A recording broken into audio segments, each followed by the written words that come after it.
Assalamualaikum warahmatullahi wabarakatuh. Hello everyone.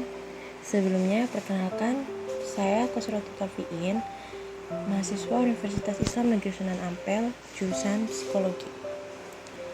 Pada kesempatan kali ini, kita akan membicarakan tentang apa itu globalisasi, apa saja faktornya, apa saja dampaknya, dan juga bagaimana cara kita menghadapi globalisasi itu sendiri. Yang pertama, kita akan membicarakan tentang apa itu globalisasi. Pengertian globalisasi sendiri menurut Kamus Besar Bahasa Indonesia merupakan proses masuknya ke ruang lingkup dunia. Dan menurut Otoritas Jasa Keuangan, globalisasi merupakan proses dari transaksi keuangan dalam pasar keuangan yang pelaku pasarnya berkembang ke arah hilangnya batas geografis suatu negara. Integrasi dari pasar keuangan dunia ke dalam satu kesatuan. Dalam proses globalisasi terjadi saling ketergantungan antara pembeli dan penjual peranti keuangan di pusat keuangan seluruh dunia. Secara umum, globalisasi dapat disimpulkan menjadi proses mendunia suatu hal sehingga batas antara negara menjadi hilang. Globalisasi sendiri terjadi didukung oleh beberapa faktor, seperti perkembangan teknologi, transportasi, pengetahuan, telekomunikasi, dan sebagainya, yang kemudian berpengaruh pada perubahan berbagai aspek kehidupan dalam masyarakat. Selanjutnya, kita akan membahas tentang faktor penyebab terjadinya globalisasi. Yang pertama, perkembangan teknologi, informasi, dan transportasi. Pesatnya perkembangan teknologi, informasi, dan transportasi membuat kegiatan jual beli antara negara menjadi lebih mudah.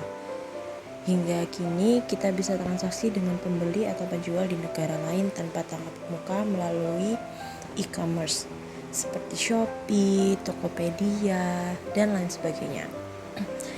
Dengan cara pembelian dan penjualan ini akan mempermudah kegiatan ekonomi bagi masyarakat. Selanjutnya, adanya peningkatan kerjasama internasional.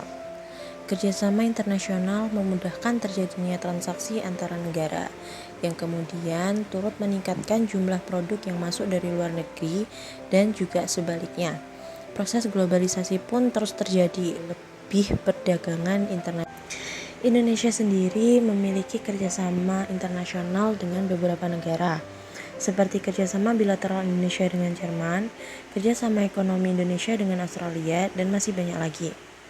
Kerjasama internasional ini memiliki manfaat tersendiri bagi Indonesia, seperti untuk menjaga dan mempertahankan kelangsungan hidup bangsa dan negara, untuk menunjang pelaksanaan kebijakan politik dan kerjasama luar negeri yang digunakan untuk kepentingan nasional, terutama untuk kepentingan pembangunan di segala bidang. Selanjutnya, untuk menunjang upaya meningkatkan pembangunan ekonomi Indonesia.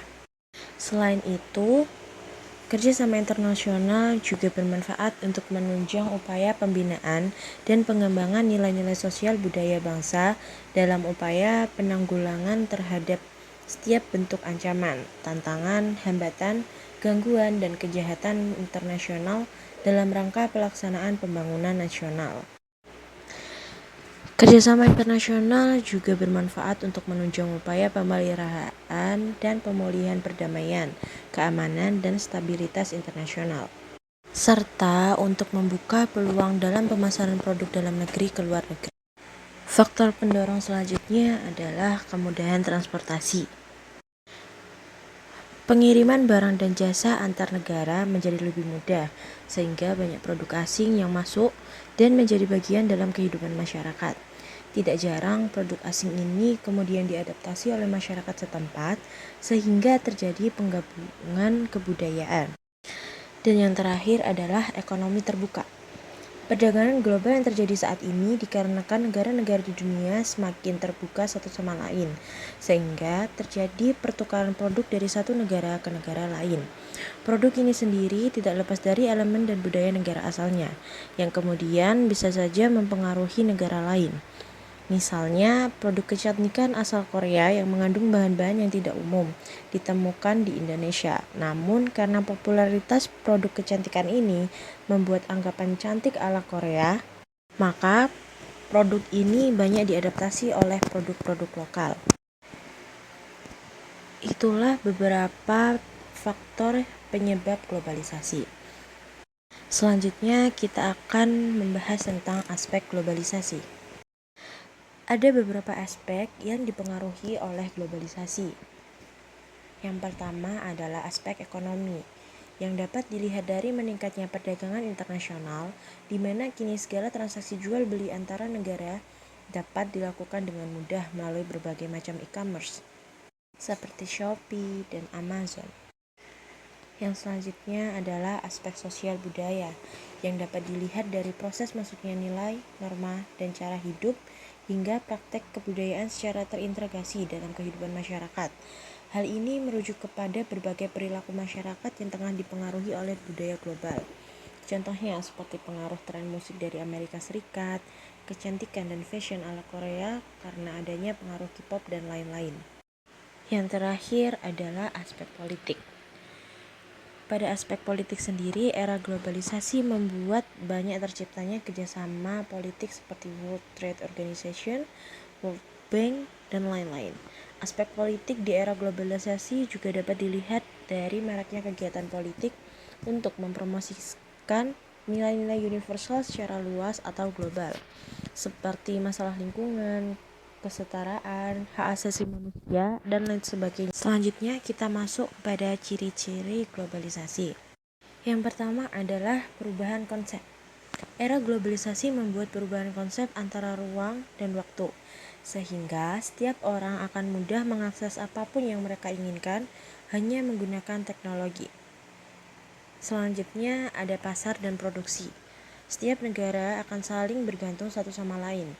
Hal ini disebabkan oleh pertumbuhan perdagangan internasional. Organisasi semacam WOT juga mempengaruhi perilaku pasar dan produksi. Yang ketiga ada peningkatan interaksi. Interaksi antara masyarakat di belahan dunia akan makin mudah terjalin. Hal ini tak lain karena munculnya berbagai macam sosial media. Dan kemudian yang keempat, ada menularnya kebudayaan.